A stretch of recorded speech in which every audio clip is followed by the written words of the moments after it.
अपनी नौकरी के दम पर एक लड़के ने जिस तरीके से एक लड़की के साथ अन्याय किया, अगर कोई भी लड़की उस जगह होती तो उससे रिश्ता ही तोड़ लेती। लेकिन समय का फेर ऐसा घुमा कि न चाहते हुए भी लड़के को खुद उस लड़की के पक्ष में फैसला लेना पड़ गया। तो ऐसा क्या किया आखिर उस लड़की ने कि लड़के को झुकने पर मजबूर होना पड़ा? पूरी कहानी को जानने से पहले जल्दी से चैनल को सब्सक्राइब कर दीजिए और वीडियो के अंत में आप अपने विचार कमेंट बॉक्स में ज़रूर दीजिए। ये कहानी है दिल्ली के जवाहर नगर इलाके की। शीला पिछले 1 साल से विवाहित जीवन का आनंद ले रही थी। सबको तो यही लगता था कि शीला से ज़्यादा खुश भला कौन रहता होगा। उसका विवाह एक नौकरी पेशा लड़के से हुआ था। उसका पति सुकेश डिप्टी कलेक्टर जो था। हमने बचपन से यही सीखा था कि कभी किसी से ईर्ष्या मत करो। दिमाग जैसे वृक्ष को खोखला कर देती है, वैसे ही ईर्ष्या इंसान को खोखला कर देती है। ईर्ष्या भी झूठ बोलने के समान एक बड़ा पाप ही है। लेकिन प्रतिस्पर्धा तो तभी हो सकती है जब समान अवसर मिले। अवसरों में समानता ना हो तो अच्छी से अच्छी योग्यता भी दरी रह जाती है। शीला को अपनी भाभी आरती से कभी कभी बहुत ईर्ष्या होती थी। शीला को क्या, आरती से तो हर लड़की को ईर्ष्या होती थी। उसका पति यानी कि शीला का छोटा भाई रचित उसे बहुत प्यार और सम्मान ही नहीं देता, बल्कि उसके सपनों में रंग भरने में भी सहयोग करता था। इधर शीला अपनी पढ़ाई पूरी करके नौकरी करना चाहती थी और पूरा मोहल्ला कहता था कि शीला बड़ी होशियार है, नौकरी तो ये लग ही जाएगी, इसे तो एक बेहतरीन लड़का शादी करके ले ही जाएगा। ये बातें उसके माता पिता भी कहते रहते थे। कुछ दिनों बाद शीला की नौकरी भी लग गई। लेकिन जैसे ही शीला के लिए एक डिप्टी कलेक्टर का रिश्ता आया, तो उसके माता पिता के विचार एकदम से बदल गए।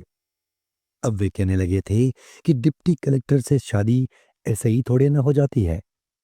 शीला के लिए जब यह रिश्ता आया है, तो उसके डिप्टी कलेक्टर पति ने साफ साफ कह दिया था कि उन्हें अपनी पत्नी का नौकरी करना पसंद नहीं है। जबकि शीला ने अपने मम्मी पापा को उस समय ये कहा था कि मैं अपने आत्मसम्मान और पहचान को बनाए रखने के लिए नौकरी करना नहीं छोड़ूंगी। बेहतर यही होगा कि आप इस रिश्ते के लिए इनकार कर दें। लेकिन शीला के मम्मी पापा ने उसकी बात मानने से साफ इनकार करते हुए उसे इमोशनल ब्लैकमेल करके इस शादी के लिए तैयार कर लिया था। शादी के बाद से आज दिन तक शीला केवल श्रीमती सुकेश बनकर रह गई थी। सुकेश से उसे न तो कभी सम्मान मिला और न ही कभी अपने सपनों को पूरा करने की अनुमति। सपने पूरे करने में सहयोग तो बहुत दूर की बात है, प्यार भी करते हैं या नहीं इसके बारे में उसने कभी सोचा ही नहीं। क्योंकि अगर सम्मान ही नहीं करते तो प्यार कहाँ से होगा। शीला सुकेश के घर में अपनी मर्जी से पर्दे तक नहीं लगा सकती थी। घर के हर छोटे से लेकर बड़े फैसले तक सुकेश खुद ही अपने करते थे। अगर वो कुछ सुझाव देना भी चाहे तो ये बोलकर चुप करा दिया जाता था कि सारा दिन घर पर रहती हो, तुम्हें क्या समझ होगी, तुम हाउस वाइफ को बाहर की दुनिया का कुछ पता तो होता नहीं, और वैसे भी घर के कामों के लिए कौन सा अक्ल चाहिए। अब अक्ल कम है तो उसका इस्तेमाल सोच समझ कर करना चाहिए। सुकेश के ये शब्द शीला के आत्मसम्मान को छलनी करते रहते थे। पहले तो उसने नौकरी छुड़वा दी, और अब जब कभी शीला ने अपना बिजनेस शुरू करना चाहा, तो यह कहकर मना कर दिया कि मैं इतना कमा तो रहा हूं और तुमसे कोई बिजनेस कैसे होगा। सुकेश हर बार यह भूल जाता था कि उसने मैनेजमेंट की पढ़ाई की थी और शादी से पहले तक शीला नौकरी भी करती थी। सुकेश के एकदम उलट शीला के भाई रचित ने आरती को उसकी बेकरी शुरू करने में मदद की थी। आरती को न केवल कच्चा माल खरीदने में बल्कि कस्टमर ढूंढने में भी रचित उसकी बहुत मदद करता था। आज जब आरती की बेकरी अच्छी चल रही है, अच्छा मुनाफा कमा रही है, तो शीला के खुद के मम्मी पापा आरती की तारीफ करते ही नहीं थकते। अब तो शीला के मम्मी पापा हर मामले में आरती की सलाह भी मानते थे, उसी से मशवरा भी करते थे और जब कभी शीला अपने मम्मी पापा से कुछ कहती तो यह कहकर उसे चुप करा देते थे कि अरे बेटा, आरती बहुत समझदार है, अपनी बेकरी इतने अच्छे से चला रही है, इतने कम समय में इतना अच्छा मुनाफा कमा रही है। तब एक दिन जल्लाकर शीला अपने मम्मी पापा को कहती है, आपके कारण ही वो आज केवल एक शो पीस बनकर रह गई है, बाहर जिसकी कोई दुनिया नहीं है और घर के अंदर जिसका कोई महत्व नहीं है, लेकिन बोल नहीं पाती मैं। इसके बाद शीला के मम्मी पापा को अच्छा तो नहीं लगा, पर उन्होंने इस बात पर उतना गौर नहीं किया। लेकिन एक दिन मम्मी के जन्मदिन पर शीला उनके लिए बड़े प्यार से एक साड़ी लाई थी। आरती भी अपनी सास के लिए एक सिल्क की साड़ी लाई थी। बातों बातों में जब शीला ने साड़ी की कीमत बता दी तो आरती ने बोला कि दीदी, आपको तो दुकान वाले ने लूट लिया है, आप तो साड़ी महंगी ले आई है, ऐसी साड़ी तो मैं आपको सस्ते में दिलवा देती। आरती की ये बात सुनकर वहां उपस्थित सभी लोग हंसने लगे और कहने लगे कि आरती, शीला तुम्हारी जितनी समझदार थोड़े ना है। लेकिन आज सबका मजाक करना शीला को बिल्कुल पसंद नहीं आया और शीला ने भी गुस्से में बोल दिया कि अगर आरती जितना सहयोग मुझे मिलता तो मैं भी पता नहीं कहाँ की कहाँ होती। आप सबको आरती की उपलब्धियां नजर आती है, लेकिन रचित का उसको मिलने वाला सहयोग बिल्कुल नजर नहीं आता। रचित जैसा अच्छा पति हो तो हर लड़की आरती बन सकती है। पहले तो अपने खुद की बेटी के पंख कतर दो और फिर दूसरों की उड़ान से उसकी उड़ान की तुलना कर दो। मम्मी ने कहा, अरे बेटा, कैसी बातें कर रही हो? आरती तेरी भाभी है, तुझे तो उसके लिए खुश होना चाहिए, बल्कि उससे जलना नहीं चाहिए। शीला ने मम्मी से कहा, मम्मी, मैं बहुत खुश हूं, लेकिन जलती भी हूं। आपने मेरे लिए रचित जैसा जीवन साथी क्यों नहीं ढूंढा? ऐसा कहकर शीला गुस्से में वहां से निकल जाती है। अब ये दूसरी बार शीला का दर्द बाहर निकल गया था, इसलिए शायद मम्मी पापा को भी शीला का दर्द समझ आ गया था।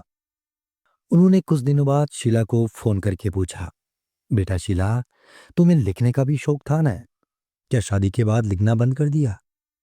शीला ने कहा, मम्मी, अपने व्यवहार के लिए मैं आपसे माफी मांगना चाहती हूँ, लेकिन कब तक अपना दर्द केवल पन्नों के जरिए ही अभिव्यक्त करूं? इसलिए न चाहते हुए भी आपको इतना सब कुछ बोल दिया। मम्मी ने कहा, इसका मतलब बेटा, तू अपने दिल की बातें कहीं ना कहीं तो लिख ही रही है। रचित किसी पब्लिशर को जानता है, तो अपनी दिल की बातें सही से लिख ले, एक किताब के रूप में। शीला को अपने कानों पर विश्वास नहीं हो रहा था, पर इससे पहले कि शीला इस बात की खुशी मनाती, उसने अपनी माँ से कहा, लेकिन मम्मी सुकेश।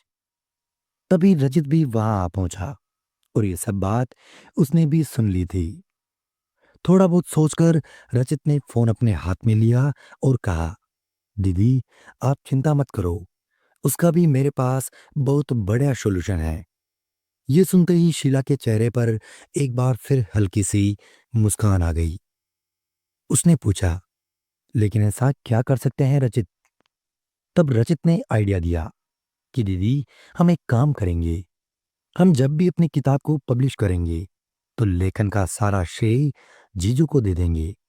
देखो दीदी, जीजू डिप्टी कलेक्टर के पद पर है, तो जब मीडिया उनसे सवाल करेगा तो वे चाहकर भी उसके बारे में गलत तो बोल ही नहीं पाएंगे, क्योंकि उसके पब्लिशन का सारा श्रेय तो उन्हें मिल ही गया होगा। फिर जीजू थोड़ा बहुत गुस्सा जरूर होंगे, पर एक बार आप आत्मनिर्भर हो जाओगे तो वैसे ही जीजू अपना रोब आप पर उतना जार ही नहीं पाएंगे। धीरे धीरे वह भी सब कुछ समझ ही जाएंगे। रचत की यह बात मानकर शीला ने अपनी डायरी को एक किताब का आकार दिया। रचित ने अपना वादा निभाया, उसने पब्लिशर को उसकी किताब बताई और पब्लिशर को शीला की किताब का कंटेंट बहुत पसंद आया।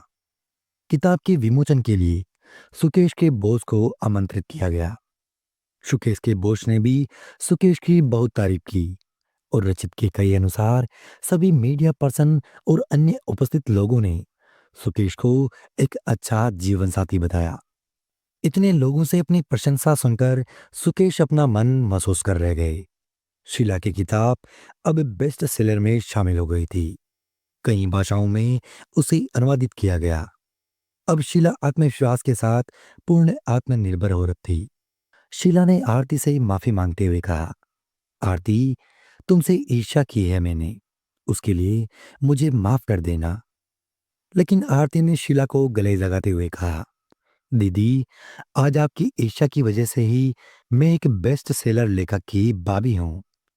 मेरी सहेलियों के बीच मेरा मस्तक हमेशा गर्व से ही ऊंचा होता है। हम सभी को इतनी प्रसन्नता देने वाली ईर्ष्या अच्छी ही तो है। सुकेश कुछ दिनों तक तो कटे कटे से रहे, लेकिन फिर वह भी समझ गए थे कि शीला ने अब अपने पंख खोल लिए हैं और उसकी उड़ान रोकना अब संभव नहीं है। उन्होंने सिर्फ इतना ही कहा कि तुम्हें जो करना है वह करो, लेकिन घर और बच्चे की जिम्मेदारी उठाने में कोई कमी नहीं रहनी चाहिए। शीला इतने में तो बहुत संतुष्ट हो गई थी। उनका सहयोग मिलने में अभी शायद और वक्त लगे, लेकिन असहयोग तो समाप्त हो ही गया था। इस छोटी सी कहानी से हम ये समझ सकते हैं दोस्तों कि जीवन में सिर्फ पैसा मायने नहीं रखता। और कोई भी लड़की शुरू शुरू में किसी अच्छी जॉब वाले या पैसे वाले लड़के से शादी करने के लिए तैयार तो हो जाएगी, लेकिन जैसे जैसे समय बीतता जाता है, कोई भी इंसान अपने जीवन के उद्देश्य को ढूंढने में लग जाता है। और अगर उस उद्देश्य में रुकावटें आने लग जाए, तो फिर वह इंसान अंदर ही अंदर ईर्ष्या, कुंठा और भी बहुत सारी चीजों को स्थान दे देता है, जैसा शीला के साथ हुआ।